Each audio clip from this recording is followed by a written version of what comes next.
walaalkayga muslimka ahow walaashayda muslimadda ahay qisadan adiga ayay kuugu socotaa waxaa jiray qof kalluumaysato ah maalintii hal kalluun gurigiisa lagu quudan jiray ilaa intii alle subxaanahu wa tacaala yidhaahdana ay gurigiisa ooli jirtay marka ay ka dhammaatana xeebta ayuu u laaban jiray si uu kalluun kale u soo gaato maalin maalmaha ka mida oo ninkii kalluumaysatada ahaa xaaskiisa ay jarjarayso kalluunkii ayaa waxay calooshiisa ku dhex aragtay luul way rumaysan weysay oo waxay ula timid ninkeedii waxayna ku tidhi ninkeygiiow bal eeg waxa aan kalluunka calooshiisa ka soo saaray ninkii marka uu yaqiinsaday inuu luul yahay wuxuu la aaday qof isaga dariskiisa ahaa oo luulka ka ganacsan jiray qofkii luulka ka ganacsanayay intuu eegay ayuu wuxuu ku yidhi luulkan anigu ma gadan karo waayo aad buu qaali u yahay lacag lagu qiimin karaana ma jirto balse waxaan kuu tilmaamayaa ganacsadaha ugu weyn ee luulka ka shaqaysta ee deggan magaalo Hiblaay ninkii kalluumaysatada ahaa isagoo luulkiisii sita ayuu wuxuu qabtay meeshii loo tilmaamay qisadiisii ayuuna uga sheekeeyey ninkii ganacsatada ahaa ganacsadihii wuxuu ku jawaabay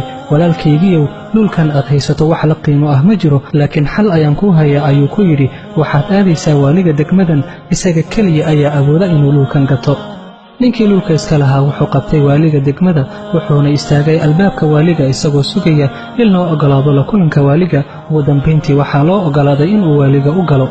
waaligii marka uu arkay luulka wuxuu yidhi luulka noocan ah waa midka aan in badan raadinayey mana aqaano qaabka aan kuugu qiimeeyo lacagtiisa waayo aad buu qaali u yahay balse waxaan kuu oggolaanayaa qasnadayda oo maalkayga oo dhammi uu ku jiro inaad gasho muddo 6 saacadood ahna aad ku jirto si aad u soo qaadato waxay aad awooddo muddada dhexdeeda ninkii wuxuu yidhi maad 2 saacadood ka dhigtid maxaa yeelay 6 saacadood kalluumaysata anigoo kale ah aad bay uga far badan tahay waaligii wuxuu ku yidhi maya 6 saacadood waan ku siiyey ee waxay aad awooddo soo qaado ninkii kalluumaysatada ahaa wuxuu galay qasnadii waaliga wuxuuna arkay waxyaabo aad u cajabgeliyey qol qurux badan oo aad u weyn oo 3 qaybood ka kooban qayb jawaahir iyo dahab ay ka buuxaan qayb kale oo firaashkii ugu wanaagsanaa ee bani aadam uu ku saxdo uu ku jiro iyo qayb kale oo wax walba oo ay naftu ay jeceshahay inay cunto ama cabto ay ku jiraan ninkii wuxuu naftiisa ugu sheekeeyey 6 saacadood aad bay u fara badan tahay bal marka hore wax cun si aad awood wax ku aruursato aad u hesho wuxuu gudagalay ninkii inuu wax cuno oo wax cabo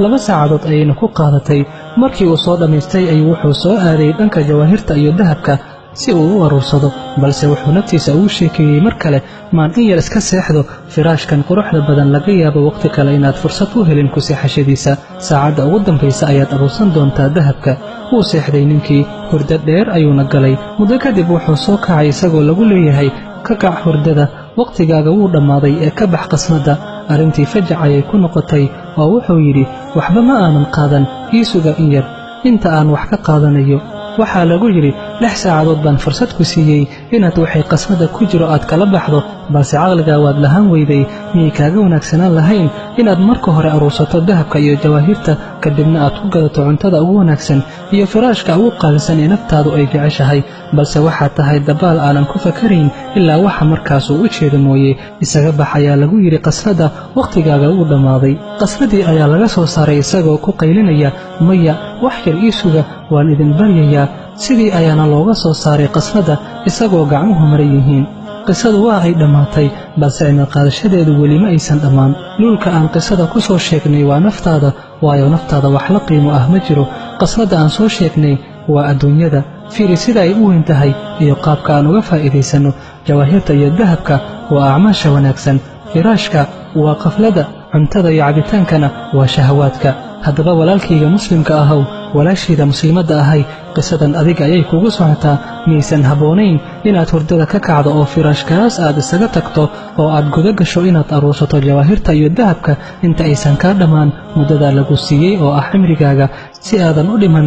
adoo shalaynaya oo dhahaya in yar ii suga aan camal wanaagsan samaystee alle subxaanahu wa tacaala wuxuu leeyahay xataa idaa jaa'a axadahum almowtu qaala rabbi irjicuun lacallii acmalu saalixan fiima tarakt kala إنها كلمة هو قائلها ومن ورائهم برزخ إلى يوم يبعثون قرت أي جيرida u timaado midkooda uu dhaho ilaahayow ii celi dunida ii celi waxaa laga yaabaa in aan camal wanaagsan soo samaysto saas ma ahan ayuu leeyahay rabbi subxaanahu wa tacaala waa kelimad uu iska yidhi qofkii dhahay camal wanaagsan baan soo samaysanayaa gadaashooda waxaa ahaaday barsakh tan iyo maalinta la soo bixin doono walaalkayga qaaliga ahow ma naqaano goorta aan dhimanayno oo alle subxaanahu wa tacaala aan la kulmi doonno. mar haddii ay arrintu sidaa tahay waxaa kula gudboon inaad ku dadaasho acmaasha wanaagsan sida sadaqada, balada iyo baaska ayay difaacdaa. salaatuleylka darajaad sare ayaa lagu gaaraa, ku dhicitaanka macsiyadana uu ka ilaaliyaa. labada ragcadood ee salaada subax ka hor la dukado waxay ka khayr badan yihiin adduunka iyo waxa dhex yaalla. qofkii subaxdii yidhaahda subxaana allahi wabixamdihi 100 jeer dembigiisa oo dhan ayaa loo dhaafaa, haba la ekaadee hirka badda oo kale. ciddii ilaalisa salaadaha 5 ah ee jamaacada ku ilaalisa, alle subxaanahu wa tacaala wuxuu u ballanqaaday inuu jannada gelinaayo. qofkii suuradda ikhlaas ama qul huwallah 3 jeer akhriya wuxuu la mid yahay sidii qof qur-aanka oo dhan akhriyey. qofkii istikfaarka daa'ima, alle subxaanahu wa tacaala hami walba faraj ayuu uga bixiyaa, xiriiri walbana meel looga baxo ayuu alle subxaanahu wa tacaala uga sameeyaa. ciddii ka cajistay inay sadaqada bixiso oo jihaadka aado, salaada habeenkii u istaagto oo soonka awoodi kari weyso, culimmadeenna waxay u dardaarmaan qofka noocaas ah in dikriga alle subxaanahu wa tacaala uu carabkiisa ku daa'imo. maxaa yeelay culimmada salafka waxay dhihi jireen ma naqaano wax cadaabka alle looga badbaadi badan yahay dikriga alle. haddii intaas oo dhammi aad kari weyso, la wadaag fariintan asxaabtaada si aad u hesho ajarka qof walba ee ku cimri qaata qisadan ama ku camalfala nasiixooyinkan. wasala allaahuma wasalama calaa nabiyina muxamed wacalaa aalihi wasaxbihi alakhyaar wasalama tasliiman kasiira.